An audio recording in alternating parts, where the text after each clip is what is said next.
వెళ్తున్నావా? మధు కాంపిటీషన్ లో పార్టిసిపేట్ చేయనని చెప్పి స్కూల్ క్యాంపస్ లో మొండికేసి కూర్చుందట. వాళ్ళ టీచర్ కాల్ చేసింది. అంతా నువ్వు చేసిన గారాబమే.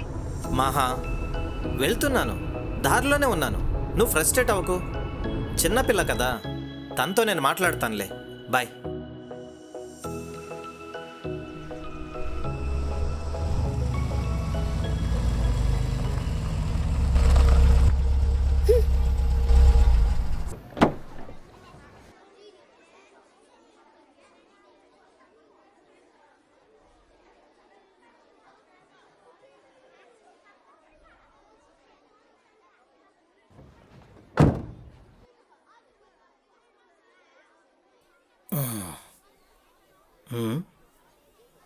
ఏంటి, ఆడపులి మాంచి కోపం మీద ఉన్నట్టుంది? మరి ఉండదా? మరి నువ్వు మమ్మీ ఎప్పుడు కూడా సైన్స్ బాగా చదువుకోవాలి, మ్యాథ్స్లో ఇన్ని మార్క్స్ రావాలి, జీకేలో ఇన్ని టాపిక్స్ తెలుసుకోవాలి అంటారే కానీ తెలుగు సబ్జెక్ట్ గురించి ఎప్పుడైనా చెప్పారా?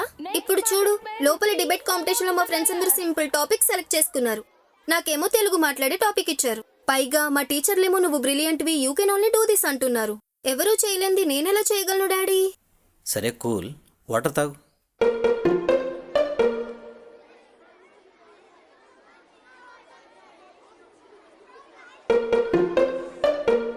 అది కాదు డాడీ, లోపల 10 మంది న్యాయ నేతలు ఉన్నారంట. న్యాయ నిర్ణేతలు?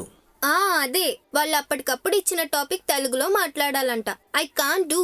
అక్షరాలు తడబడకుండా వాళ్ళకి ఎలా అప్పచెప్పను? అప్పచెప్పకు, అర్థం చేసుకొని చెప్పు. మొదలు పెట్టడానికే భయపడితే ఈ ప్రపంచంలో మనం కొన్ని పేర్లు వినేవాళ్ళమే కాదు. Take it as a challenge. సరే, 5 minutes గ్యాప్లో ఒకరి స్టోరీ చెప్తాను, విను.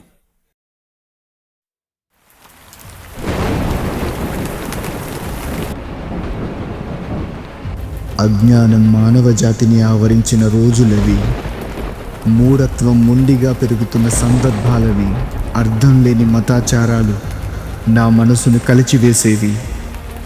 అలాంటి పరిస్థితులు నాలో ఆత్మ సంఘర్షణను పెంచాయి. ఎన్నో విమర్శలు ఎదుర్కొంటూ వస్తున్నాను, అయినా నా అడుగు ఆపలేదు.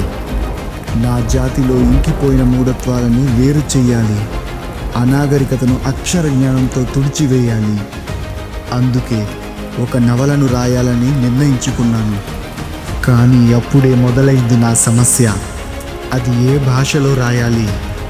ప్రపంచమంతా పాకుతున్న పాశ్చాత్య భాషణ, జాతి ఉనికిని గుర్తు చేసే తెలుగు భాషణ, రాతకై ఎదురు చూస్తున్న కలం, గుండెల్లో పెరుగుతున్న బలం నన్ను తెలుగును ఎంచుకోమన్నాయి. ఏమిటి, తెలుగులో రాస్తున్నాడా? అతనికి ఏమైనా పిచ్చా? ప్రచారం లేని భాషలో రాస్తే ప్రజల్లోకి వెళ్ళొద్దు. అయినా ఎంత తెలుగులో రాసినా పరాయి దేశాల భాషను దాటుకుని రావాలంటే కష్టమే. ఇలాంటి విమర్శలు నన్ను సమాజంలో వెంటాడుతూనే ఉన్నాయి, అయినా భయపడలేదు. నా తెలుగు భాషను వ్యాప్తి చేసే సంకల్పంతో అనుకున్న పనిని మొదలుపెట్టాను. నలుదిక్కులు నా సిద్ధాంతాన్ని ముందుకు నడిపించాయి. సిరా చుక్కల సామర్థ్యంతో కళాన్ని కత్తిలా చేసి కాగితపు కథన రంగంలో యుద్ధం మొదలుపెట్టాను. నా తెలుగు జాతి ఉన్నతికి నేను చేసిన ఈ రచనా ఉద్యమం పేరు రాజశేఖర చరిత్రను. ఎంతో గర్వంగా చెప్పుకోదగ్గ తొలి తెలుగు నవల. ఆ రోజు నేను చేసిన ఈ రచన సమాజానికి నాగరికతను నేర్పించింది, తెలుగు భాషను ప్రచారంలోకి తెచ్చింది, తెలుగు జాతి తరాలకు నిదర్శనంగా నిలిచింది.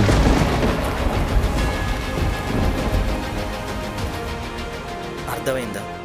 అప్పటి వాళ్ళు తెలుగు గురించి ఎంతగా ఆలోచించేవాళ్ళు.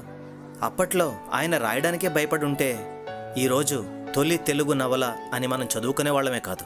అయినా తెలుగు అనేది సబ్జెక్టో లాంగ్వేజో కాదు, అది మన origin. Next participant Madhulika speaking about Telugu.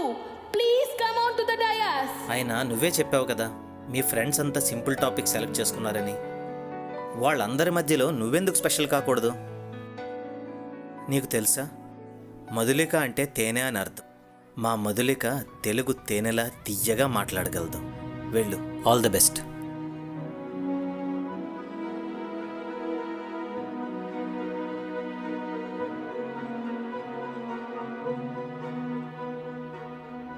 మరి నువ్వు రావా? తెలుగు ఎక్కడి నుంచి విన్నా అమ్మ మాటలా తీయగానే ఉంటుంది. నేను ఎక్కడి నుంచే వింటాను, వెళ్ళు.